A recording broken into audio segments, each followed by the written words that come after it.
Robert Haney had taken a job as a handyman on a 20-acre farm in Wimer, Oregon.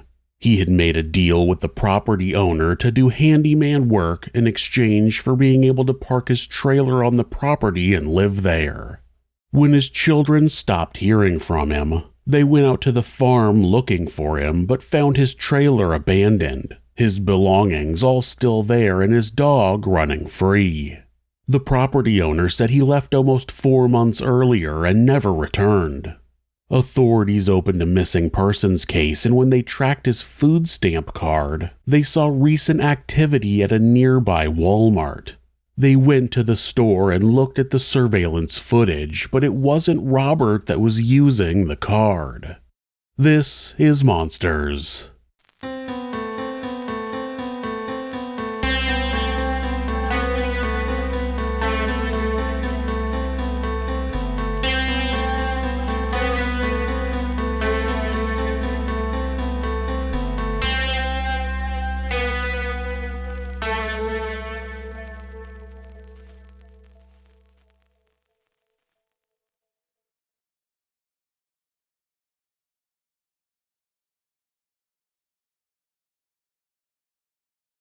Susan Monica was born on July 8, 1948 in California. Not much is known about her past, but she grew up in the San Francisco area. She had a brother and a sister. She explained during her police interview that her sister had Down syndrome and her mother couldn't handle having a child with a disability, so her sister was placed into a foster home in Santa Rosa. Susan said that she had been told her sister had passed away. She told the investigator that she was estranged from her brother. The last she knew, he was living in South Dakota, was married and had kids, but that was 10 years ago. Susan was born male and served in the Navy during the Vietnam War. She was eventually honorably discharged, and that's when she began living as a woman. During her interview, when asked what her birth name was, she wouldn't say. She said that only 2 or 3 people know her real name, and that's too many.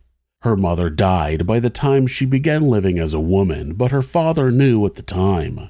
He has since passed away as well. After being discharged from the Navy, she became an engineer working on submarines in San Francisco and was very successful. I'm a pretty good engineer. I studied engineering and architecture and mathematics, and I never got a degree.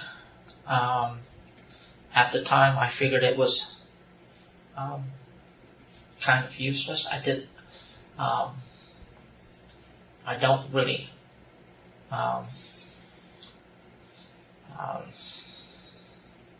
I was telling the other officers, I kind of like Star Trek, and I mostly Vulcan, and I have a little bit of Klingon in there when I get mad. But she talked about her personal life a little bit with the polygrapher who was called in during her interview with investigators.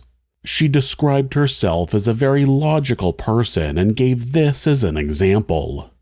I was telling the one officer just a couple minutes ago that there are diseases like sickle cell anemia that could be dealt with very simply by having people that have that gene to not have kids. And in one generation, we would not have that disease anymore. Okay.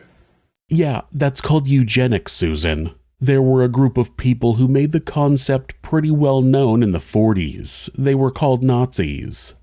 It's not unusual for people who think the way that Susan does to not really do well amongst heavily populated society. She made comments throughout her police interview about how things that other people do bother her, and it seemed like she didn't get along with most people. This would make living somewhere like San Francisco probably not ideal for her. Eventually, she decided that she wanted to get away from the busy city, and in 1991, she bought a 20-acre farm in Wimer in southern Oregon, about 12 miles or 20 kilometers east of Grants Pass. She started off living off the grid, but eventually had electricity run to the property. She stayed isolated and didn't like people. She raised pigs and chickens and started her own company called White Queen Construction, where she welded wrought iron railings and fences. She built a large barn, and it seemed that she had a living space in the barn. By 2013, Susan had decided to build a house on the property and needed some help. She had advertised for help in various ways. Can you tell me again about the help wanted ads that you would put up, like the mission and then the No, I never put them up with the mission. Oh, I thought I heard you say that on the way down. No, I went to the mission. To ask people if they want to work. Yeah, yeah. And I got people from the mission that would come out and work. I went to the unemployment office, and nobody in the unemployment office they didn't want to work. But the people at the mission, some of them were willing to work. Uh-huh. And did you, when you would talk to the people at the mission, would you describe what you wanted them to do around the property? Pick up brush and put it on a pond. That was it. And what were you going to give them in exchange for doing work? Money. How much did you pay them usually? I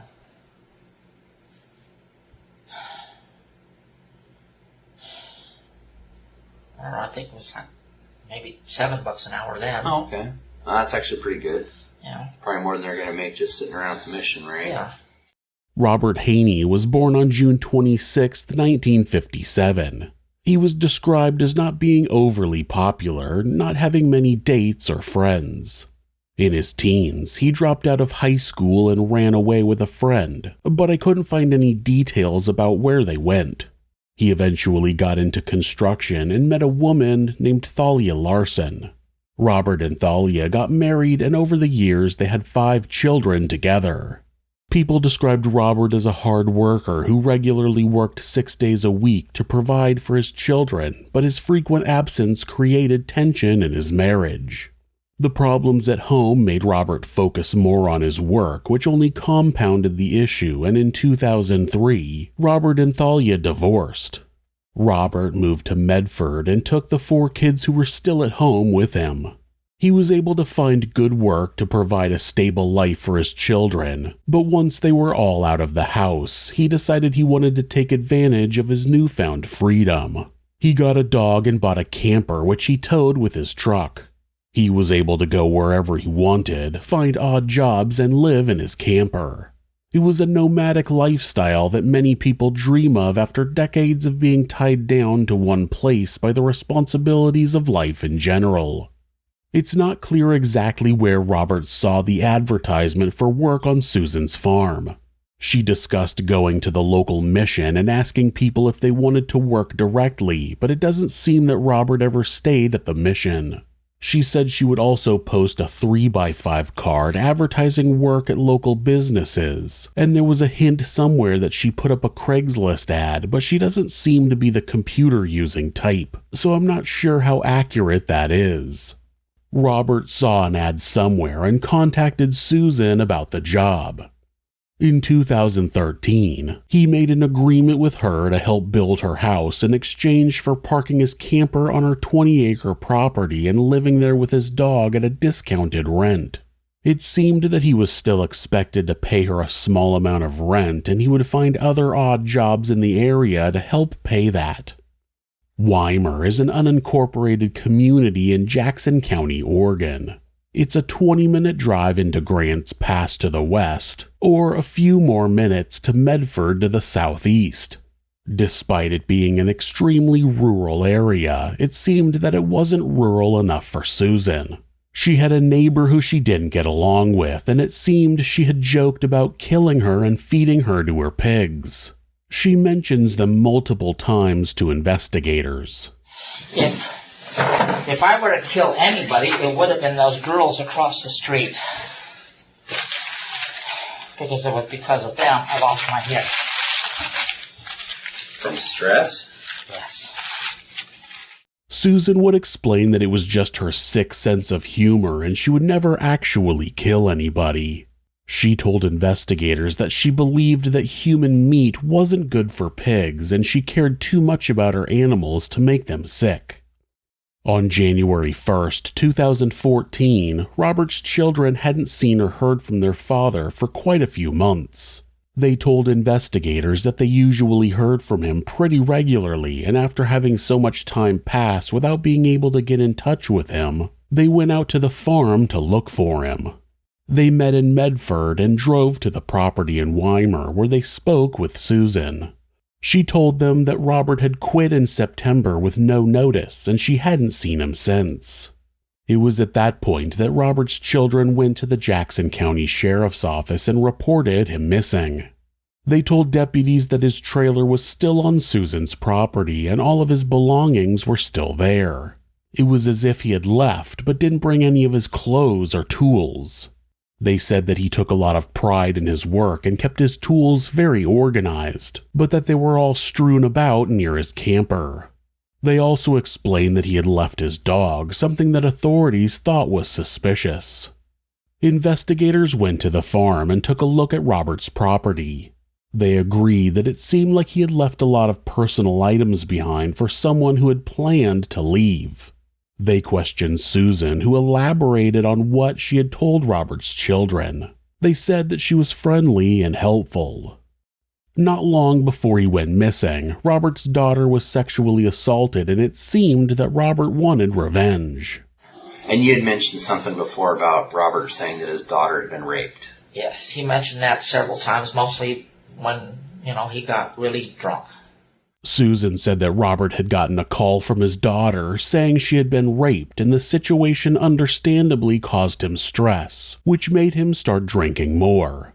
A neighbor did say that he could be hard to deal with when he was drunk.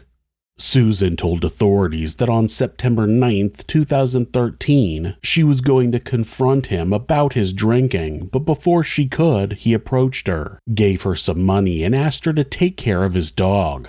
He told her that he had to go take care of something. She said that he got into a white sedan with a male driver and left. She assumed that he was going to come back, but he never did. Susan claimed that he had mentioned something about going to find the person who assaulted his daughter, which made the investigators think that he may have confronted that person. They wondered if he had possibly gotten into a confrontation that he didn't make it out of alive. Investigators couldn't track his movements with bank records because he worked for cash and didn't have a checking account, but they found out that he did have an Oregon Trail card. An Oregon Trail card is what's used to provide residents of Oregon welfare benefits. If somebody is receiving food stamps or cash assistance, it will be loaded monthly onto the Oregon Trail card, and they can use it at grocery stores and retailers like a debit card. Investigators looked up the most recent transaction on the card and found that it had been used in December of 2013 at a Walmart in Grants Pass. This was good news. The investigators thought Robert must still be in the area and figured he was working in Grants Pass. They went to the Walmart and looked at the surveillance video to verify that it was Robert using the card, but what they saw in the video was not what they were hoping for. It wasn't Robert using his Oregon Trail card, but Susan. Authorities got a search warrant for Susan's property and charged her with identity theft. Investigators confronted her about using the card, and though she became visibly nervous, she explained that Robert had given her permission to use the card when she went to the store so she could pick him up beer and food while she was out. She said she kept using the card after he left so she could feed his dog, but stopped using it when it expired, and then she burned it. When he, about how long had he been there, about when he said, hey, here's my Oregon Trail card, my PIN number, can you go grab me some beer, and, whatever else? Couple months. He'd been there a couple months? Yeah. And when he gave you the trail card, it was just verbal. You said he didn't write it down or anything like that? Yeah. Okay. And so was this a one-time thing where he said go get beer and then, or what how'd that go down? Did he say go just run to the store really quick and he said he needed. I said I was going into town, Mm-hmm. I'm hypothesizing as to the conversation. Right. I saw him. I said, I'm going into town. Do you want anything? He gave me the card, gave me the PIN number, and I said, get me some beer and coffee. I do remember the beer and coffee thing. Okay. While investigators were searching the property, they said there were piles of garbage and old food waste. It seemed that there was no running water or septic system, but I'm not sure how accurate that is. While one of the investigators was documenting the property with a video camera, he found a human leg on the property. At that point, they took Susan to the station for an interview, but they hadn't told her about the discovery yet. They start off by getting more details about her use of Robert's Oregon Trail card. They have a pretty reasonable suspicion that he's dead and want to find out just how much she's used his benefits after his death. Of course, Susan thinks she's smarter than the investigators and tries to claim the warrant is inaccurate. And it's designated by Jackson County Planning Department with a tax lot number, and the lot number indicates you as the sole owner since 1999. And There you go. Say that again. The sole owner since 1999. Okay. We're done. That warrant is inaccurate. Okay. And so I figure if it's inaccurate, how do they put it? Any and all information received in a warrant that's not correct is okay. Not. Well, you know that I was talking to you about Robert Haney's Oregon Trail card, right? Yeah. Okay. The warrant lists the date that she became the owner of the property as being 1999, which isn't true. She purchased the property in 1991, but the warrant is just stating what the county has in their property records. Her owning the property longer than that doesn't actually affect the details of their investigation. They're looking for evidence of a crime that was committed in 2013 at the earliest. Susan thinks this is some gotcha moment, but the detective completely ignores her and moves on to the questioning. Do you think you'd remember that first transaction using Robert's Oregon Trail card when he was gone, like after he had gotten in the white car and left, and he hadn't returned? You said that he left his dog, gave you $20. Yeah. And so some time probably passed before you at least a couple weeks. You had to have been thinking, well, he hasn't returned for his dog, and what's going on here? I'm confused. Well, I was, confused a little bit, but like I say, even when I saw him, it was sporadic. Sure. And sometimes I wouldn't see him for a week. Yes. But a guy's got to get food to eat, so you'd eventually run out of food, and you've got his Oregon Trail card. Like I say, he wasn't there, so. Right. But was that concerning to you that here he is, he's gone, he's left you with his Oregon Trail card, and, you only get one Oregon Trail card, you know what I mean? So, and he doesn't have a job, so how's he going to get food? I didn't know that. The day or the 2 days before that, the day or 2 days before the time that he gave me the $20, I had the card, but he didn't ask me for the card or anything, and I didn't really think about the card. But where was I going?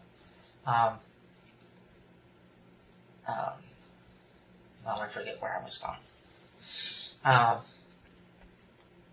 But it was a couple of weeks. Oh, that's what it was. When he left, I didn't think he needed. I didn't think about the card. Okay, but you mentioned him needing food. That's where I was going. I figured if he had gone to Ashland and was working, he had money to buy food.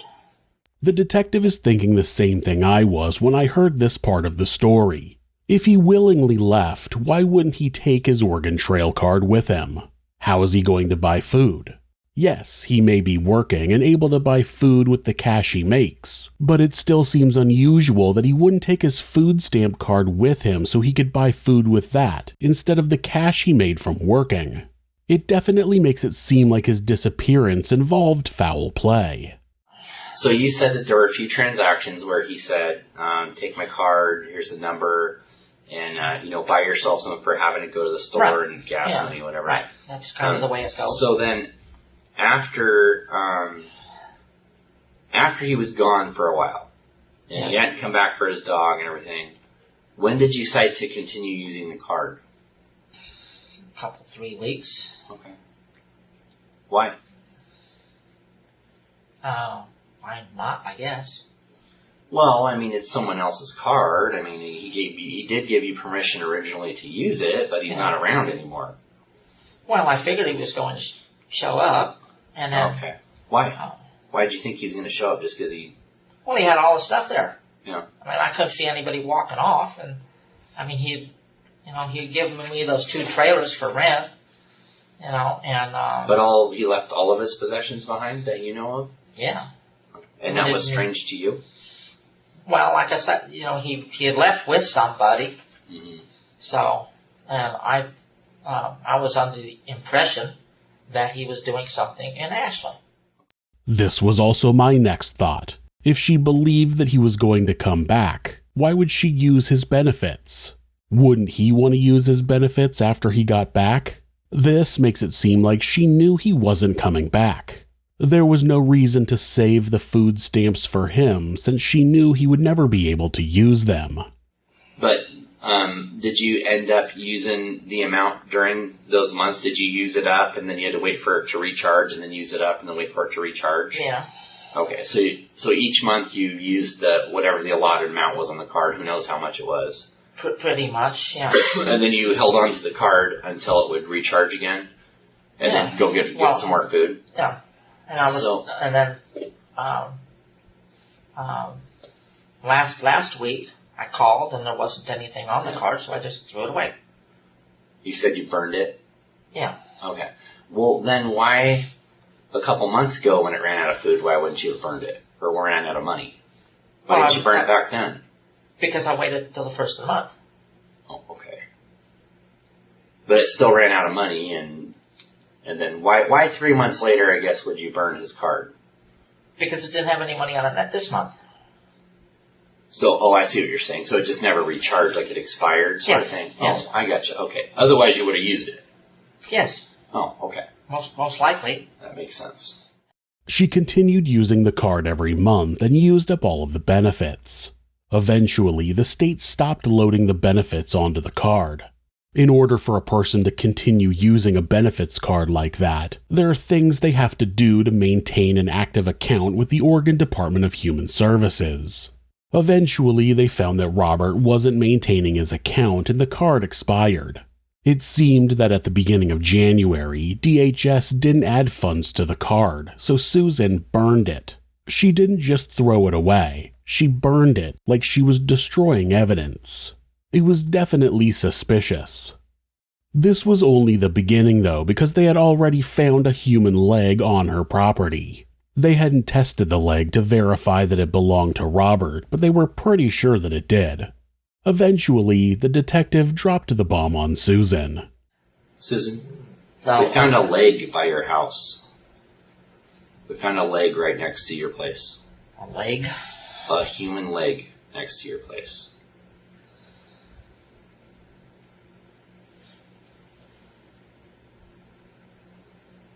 I think it might be Robert.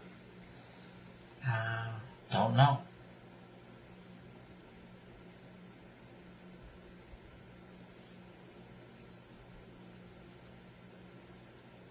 Who could it be? No idea.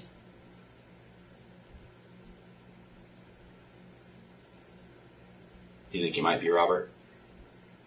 I guess I should ask where it was. If it was down there by his trailer.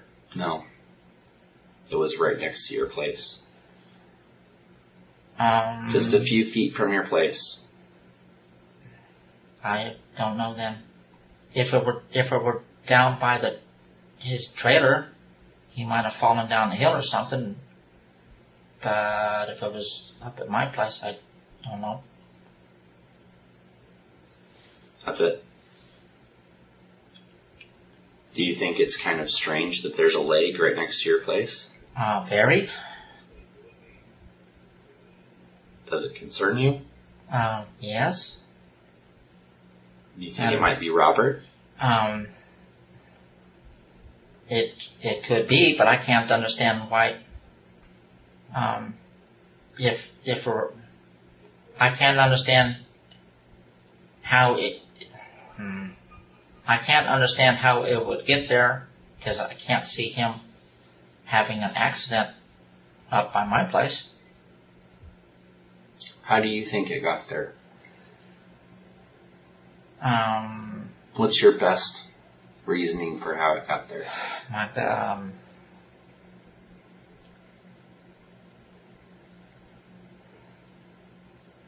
Coyote?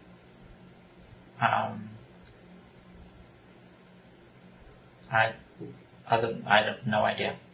You'll notice that she only refers to how Robert's leg could have gotten near her house after he had an accident. At this point, she's claiming she has no knowledge of why there would be a leg on her property or who it would belong to. The detective seems to have a gut feeling that the pigs were involved in Robert's death and asked Susan if he had any interaction with the pigs. She said that Robert never fed the pigs and never went into their pen. She assured the detectives that her pigs were friendly, but said it's possible that pigs will eat a human being. When the detective asked if it was possible that Robert went into the pen and got eaten by the pigs, she said it was a possibility. But that would also mean that he had came back after he had left, and I don't know what the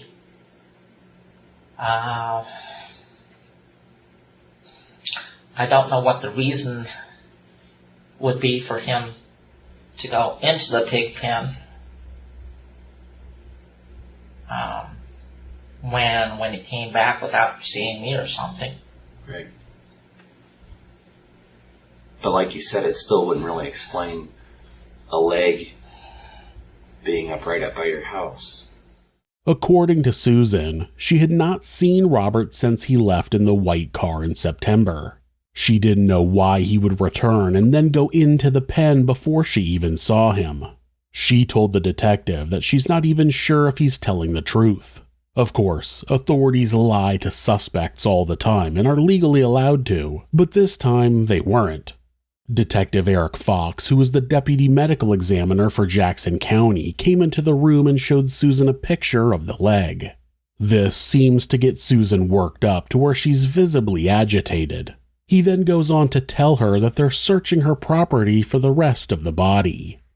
Susan, our intention is to go find the rest of this person. Yes. Okay. And we're going to search. Yes. Until we do find the rest of this person. And then we're going to compare. We're going to make sure that the parts that we find do belong to the same person. And then we're going to get DNA and we're going to compare and make sure either it's Robert or if it's somebody else. Well, I mean,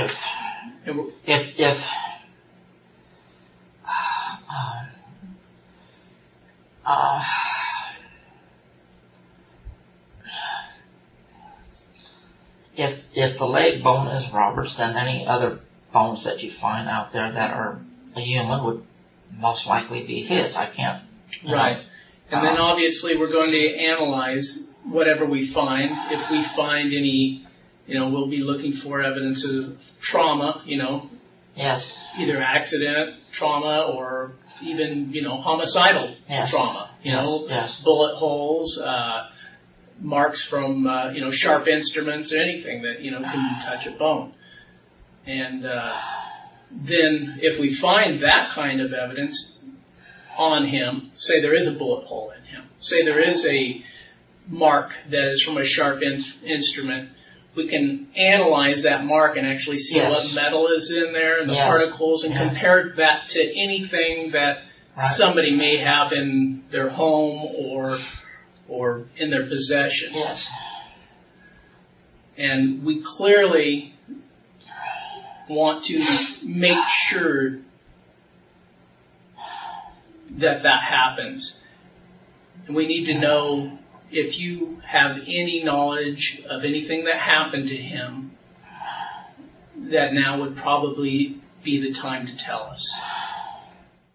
At this point, Susan realized that her story wasn't going to hold up. She knew that there were more body parts on her property and that they definitely belonged to Robert. I don't know when, but sometime about a week after Bobby had called, I went down and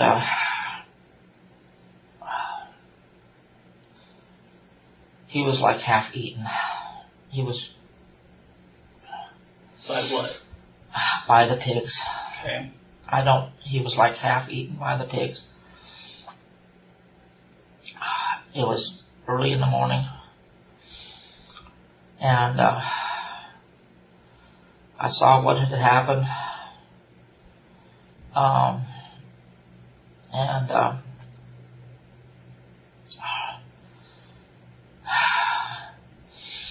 His guts were all over the place.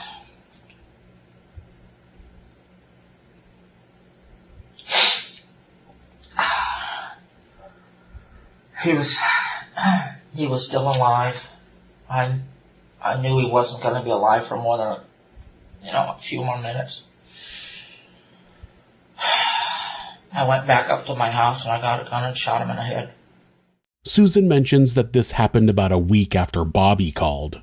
Bobby is Robert's son, and he had called looking for his father before they finally went to the farm in person. Susan changed her story and told investigators that she had put Robert out of his misery when she found him being eaten alive by her pigs. Now her story matches what authorities will find on her farm, specifically Robert's skull, which has a bullet hole in it. But why not call 911 when she found Robert in the pen? I didn't want my pigs to be shot for not doing something that the natural causes. Well, pigs get hungry. If he was out there, I don't know what happened to start with. If he went out and started doing something to them, I can't see that my pigs would go ahead and do something to somebody without cause. They've always been very friendly with me. They still are very friendly with me. I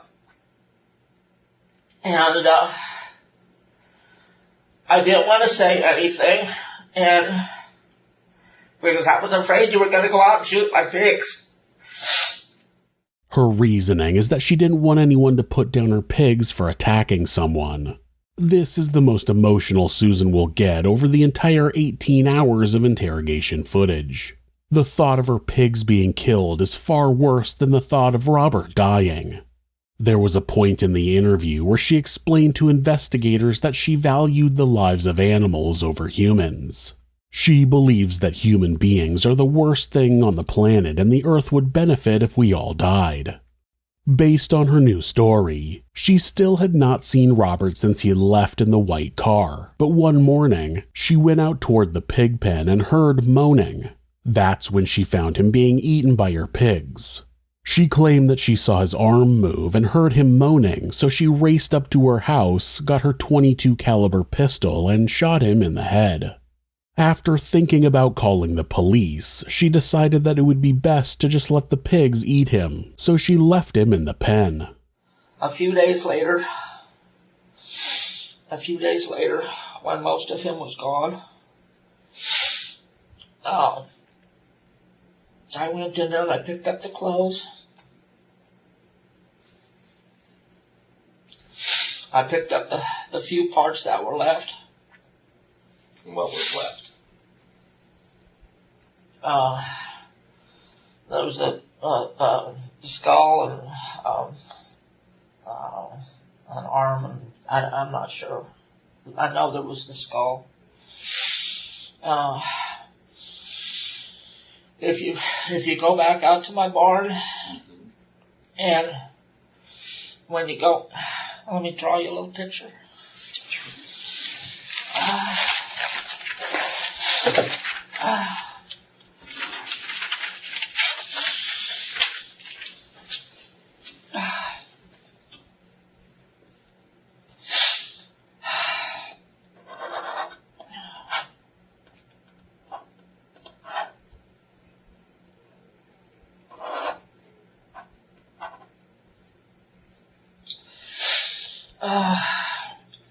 If you go in here, The main opening? the main opening. This is my room. Oh, okay. I gotcha.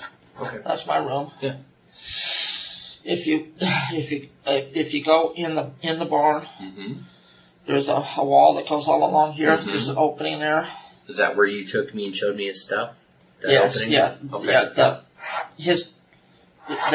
That room there. His stuff is over here. Okay. Brady's stuff is over here. Right. What's left of him is in a couple of plastic bags right there. Okay. Susan drew a map so investigators could find Robert's remains, which she had in a couple of large black garbage bags. The leg that had been found on Susan's property still hadn't been officially identified, so the detectives were still operating on the assumption that it could be somebody else. Let me rephrase this. Is it possible that we might find someone else out there or remains from another person on your property somewhere? Is that possible? Anything is possible.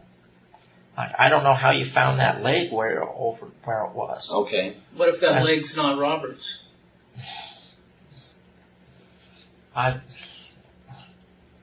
If it's not, I don't know who it would be. Anything's possible. That's a convenient blanket statement. It doesn't do much to convince the investigators that they aren't going to find the remains of other people on her property. Not only do they not believe that Susan just stumbled upon Robert being eaten by her pigs, they also don't think this was the first time she had killed somebody. Have you ever killed a person before this? No. Never? Have you ever been in a position where you almost had to? No. Did you ever point your rifle at anybody? No. Before? A person? No. While I was in the Navy, I threw hand grenades over the side of the boat. I've never been in the position of looking at somebody and shooting them. Right. We took the boat up into Vietnam, and we had this thing if we saw something floating down the river, because the Viet Cong would make a bomb and just float it into the boat. So if I saw something suspicious, I would throw a hand grenade at it. Susan assures the detectives that she had never killed anyone before Robert and even agrees to take a polygraph test. When the polygrapher arrives, they spend about an hour and a half talking about Susan's past and about the events surrounding Robert's death. When someone is given a polygraph test, the subject has to be interviewed by the polygrapher in order for them to be able to format the questions they're going to ask. Once the interview was complete, the polygrapher connected Susan to the computer and explained what all the connections were measuring.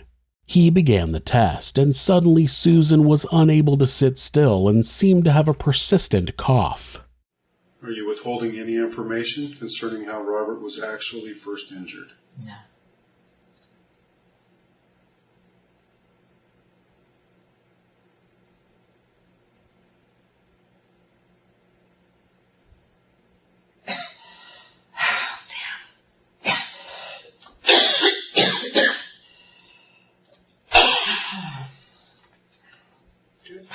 This test is complete. Please sit still until I tell you to. Sorry.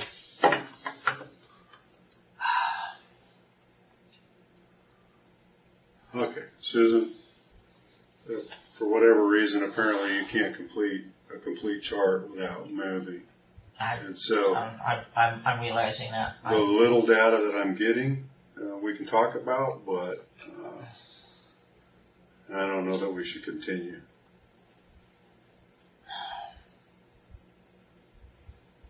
I thought I could sit here and tell them. Okay.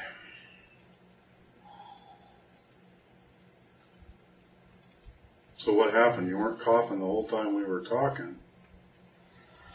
Oh, well, I was trying to relax, and it wasn't working. Okay. The constant movement from Susan makes it so the test can't be conducted. The polygrapher mentions that she wasn't coughing before the test started, and I can say she wasn't coughing during the entire 7 hours she was being interviewed by other detectives. I also noticed that she didn't cough a single time after the polygrapher stopped the test. No matter your opinions on polygraph tests, her behavior is still suspicious. She has no problems before the test, then suddenly gets an uncontrollable cough during the test that magically goes away as soon as the test is stopped. Seems unlikely. Of course, this piqued the interest of the investigators, and they continued to press Susan to tell them if there were any other remains on her property, and she eventually came clean. It doesn't make sense. Just like Robert, it doesn't make sense. I have told you everything truthfully about Robert. I don't know how his body got out there to start with. I don't. There is something else that I don't want to say. That's just as bad. All you can do is tell me. But I'm here to listen. But it doesn't make sense. That's the thing. Okay. I'm just going to listen. You tell me.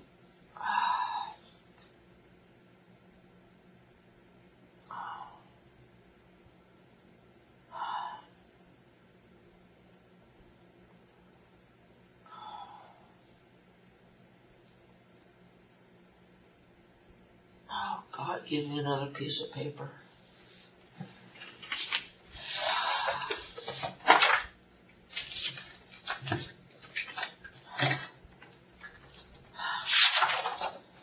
This doesn't make any sense.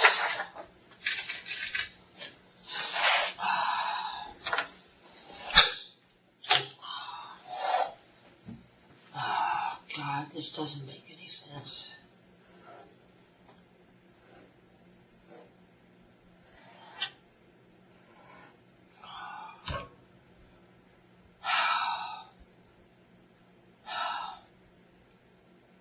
Right there,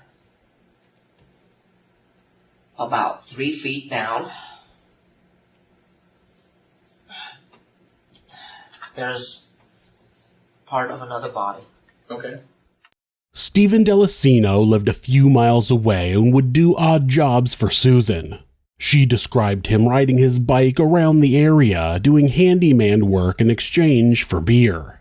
She also said that he would steal to get beer money. He went in. I had several guns, one of which was a little bitty 5-shot revolver. Mm-hmm.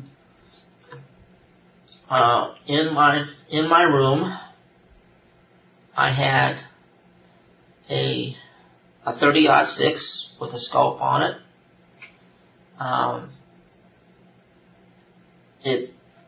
I shot it 3 times, I think, up at a quarry, and it shot way off. Mm-hmm.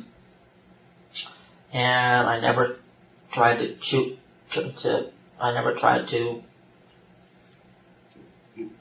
line it up, whatever you call it.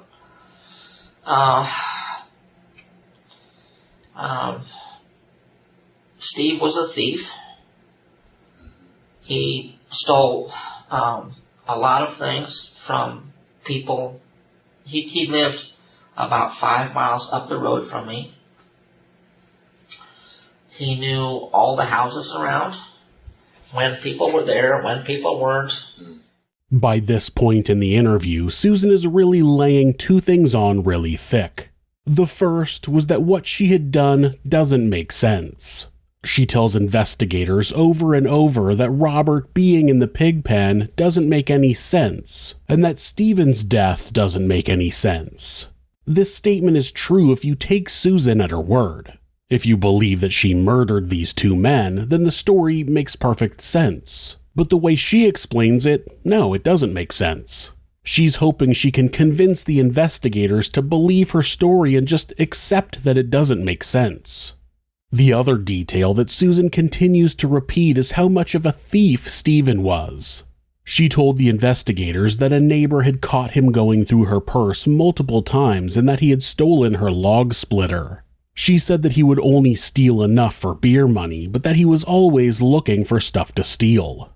He came down to my place, and I confronted him on the guns that were missing. Okay? And he did get physical with me. What did he do? I did not think he would do that. He got physical with me, and I told him that I was pretty sure it was him that stole my rifle, and I had a 356 pistol.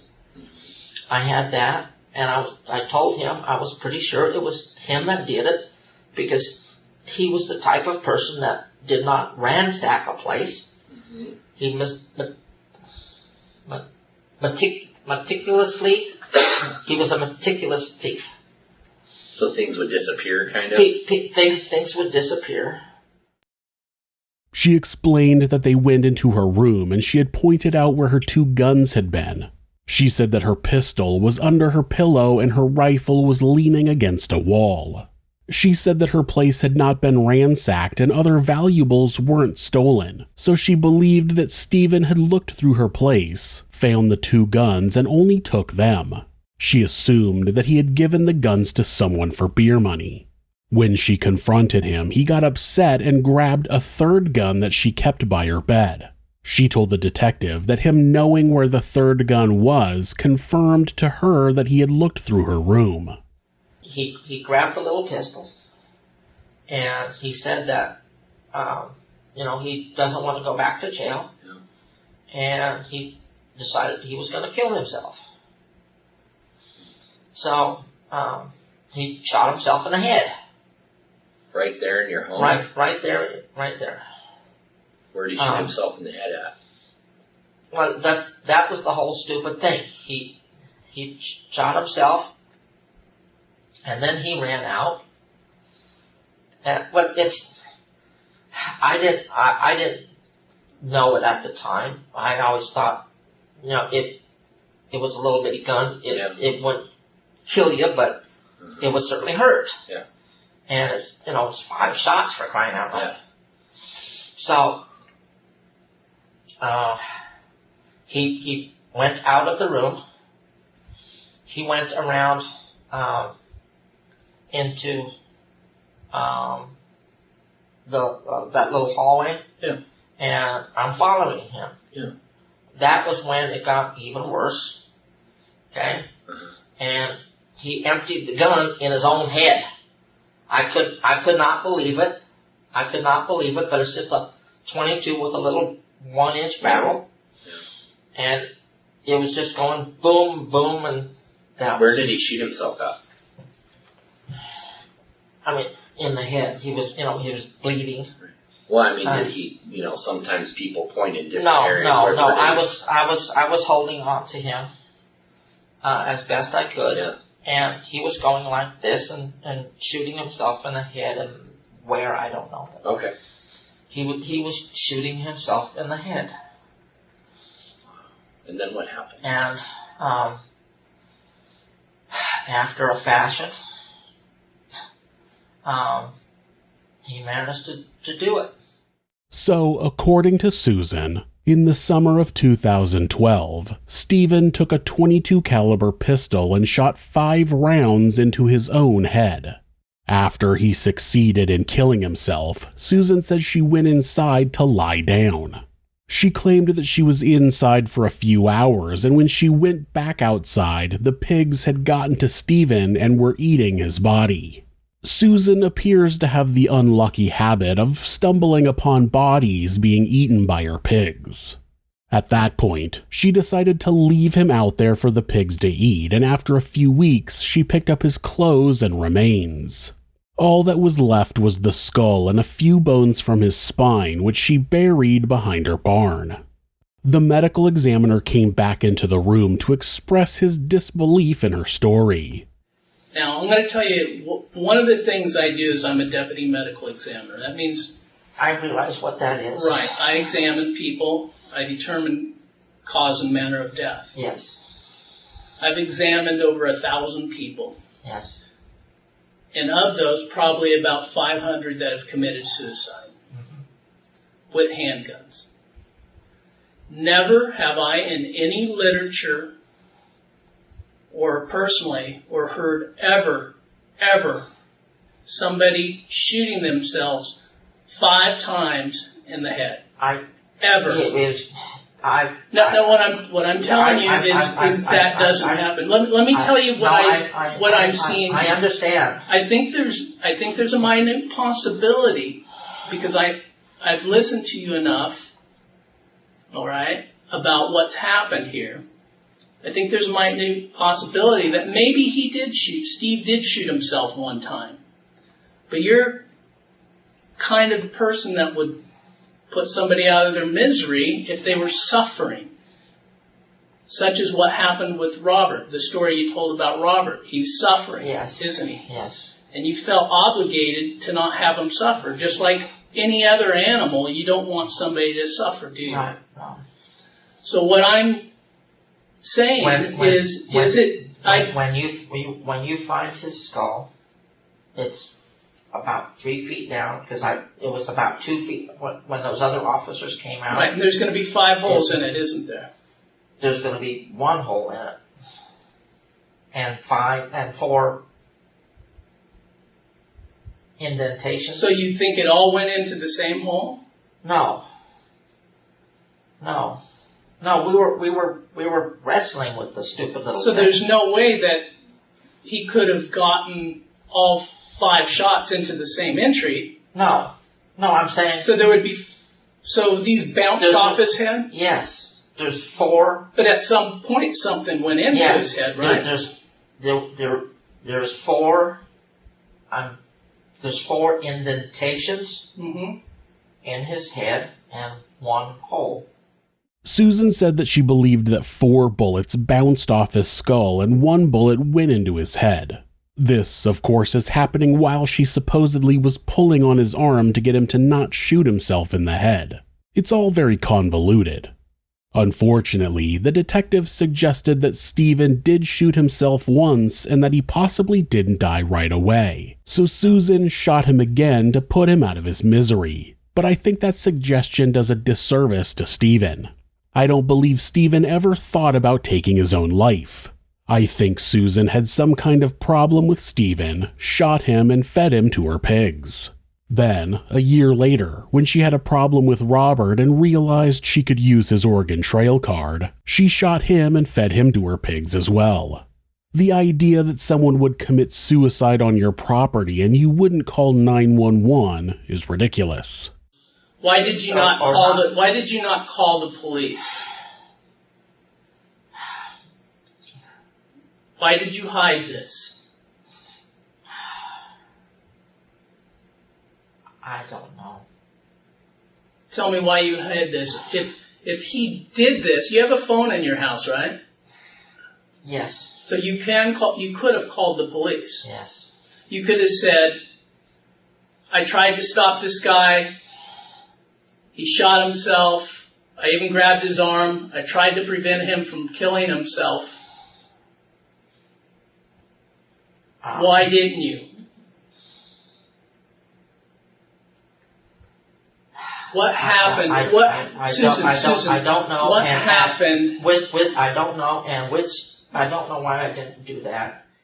When Robert died, she claimed that he had been eaten by her pigs and she didn't want them to be put down. But why not call the police when someone committed suicide on her property?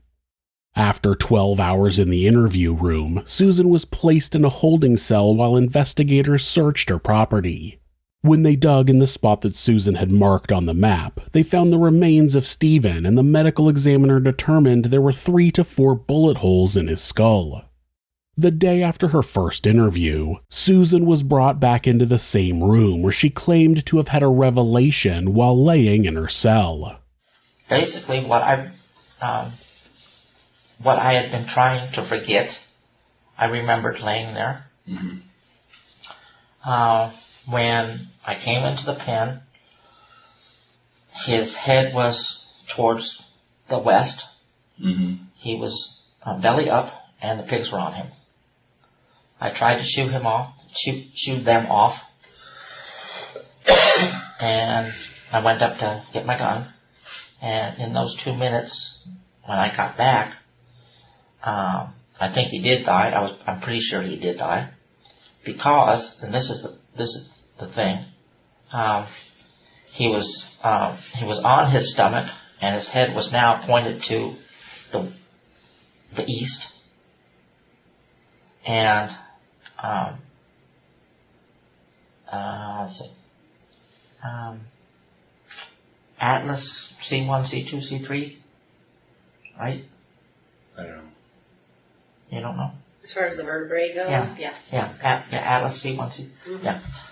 My anatomy's way. Anyway, when I came up and saw him again, he was turned over. He was facing the other way. And that's why I say I remember now that when I shot him, I was standing on his left side, and I shot him about C1 or C2 at an angle coming out to the right orbital.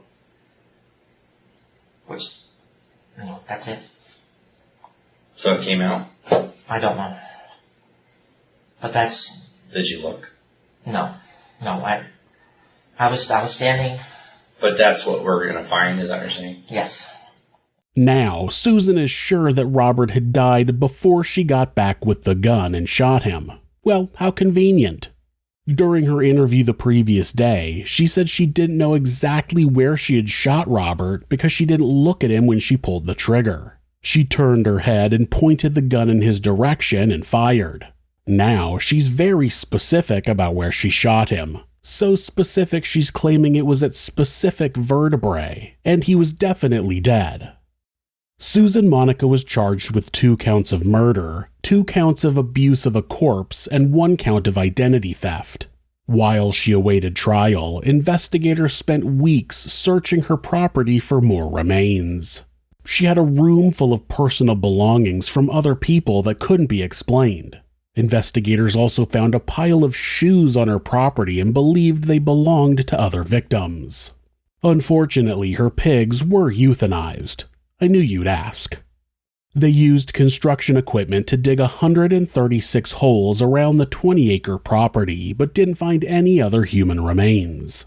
They found more than 400 bone fragments that were tested and all determined to be from animals. Investigators identified other people who had been on Susan's property in the past, but were able to track them all down and confirm they were all still alive. The detectives had been confident that they would find more remains on her property, and this was a big reason. If there was somebody else, if I knew of a body somewhere else, if Steve had killed somebody and put him in the gully next to his place... Would you tell me? Yeah, he's dead. It don't matter anymore to me. If you killed somebody and put him somewhere besides your property, would you tell me? Of course not.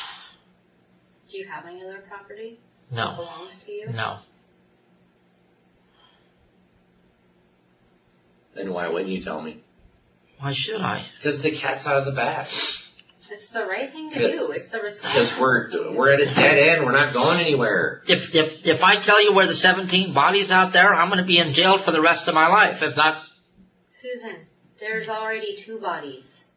Detectives believed Susan was admitting to killing 17 other people and that she disposed of their remains somewhere off of her own property.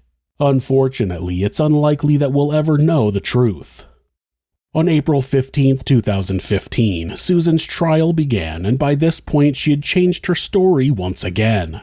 She pleaded not guilty to Robert Haney's murder, claiming he had already been killed by her pigs. But she pleaded not guilty to Stephen Delacino's murder because she claimed she had killed him in self-defense. Now, Susan was saying that she had confronted Stephen about her missing guns and he had attacked her. In this story, she said she had found her guns with Stephen's belongings and she had her pistol in her hand when she confronted him. They wrestled over the gun and it went off, hitting Stephen in the back of the head. That shot didn't kill him and he chased Susan into her barn where she picked up a rifle and shot him again in the head, killing him. Instead of calling the police, she fed him to her pigs. A forensic anthropologist testified that Robert's leg had been severed with an axe. There was also evidence that the bones had been chewed on by animals. This raised questions about how Robert could have gotten into the pig pen on his own. At one point during the trial, one of Susan's past cellmates, Jordan Ferris, testified that Susan had told her she and Robert had gotten into an argument while he was drunk. Jordan said that Susan told her she shot Robert in the head and then put him in the pig pen. Susan had also given Jordan a birthday card that was signed, quote, "From the sweetest murderer in Jackson County." The defense said that the card's sentiment was just a bad joke on Susan's part, more of the sixth sense of humor she claimed to have. While the judge was giving the jury instructions before they went to deliberate, Susan stood up and asked if she could give the jury a demonstration of how she had shot Stephen. The judge ignored her, so Susan began giving the demonstration, at which point the judge had deputies remove her from the courtroom. Susan seems to be the type of person who believes that repetition equals believability. She thought that repeating the same convoluted story to the detectives over and over again would make them believe her. She thought that repeating, quote, "It doesn't make sense to me," over and over again would make them believe her. She thought that demonstrating how she supposedly shot Stephen in self-defense multiple times would make the jury believe her. It turns out that they didn't. The jury only spent about an hour deliberating before finding Susan guilty on all counts. That's notable because generally when a jury has a quick deliberation, it means the decision was easy. The jury knew just as well as you and I do that Susan was full of shit and had murdered both Robert and Stephen. The judge sentenced Susan to life in prison with a minimum term of 50 years. She'll be 115 years old before she's eligible for parole, so I think it's safe to say she's going to spend the rest of her life in prison. Despite an extensive search, no other human remains were found on her property. It's unlikely that a monster like Susan Monica only killed 2 other people, though. If you're the victim of domestic abuse, please reach out to someone for help. Please talk to your local shelter or call the National Domestic Abuse Hotline at 1-800-799-SAFE. That's 1-800-799-7233. Or you can go to thehotline.org to chat with someone online. This website is set up so that, at any time, hitting the escape key twice will take you to a Google search page. That way, if your abuser is nearby, you won't get caught seeking help. If you're having feelings of harming yourself or someone else, or even just need someone to talk to, please contact your local mental health facility. Call 911 or call the National Suicide Prevention Hotline by simply dialing 988 in the United States. They're available 24 hours a day, 7 days a week, and will talk to you about any mental health issue you may be facing. If you are a member of the LGBTQ+ community and suffering from discrimination, depression, or are in need of any support, please contact the LGBT National Hotline at 1-888-843-4564 or go to lgbthotline.org.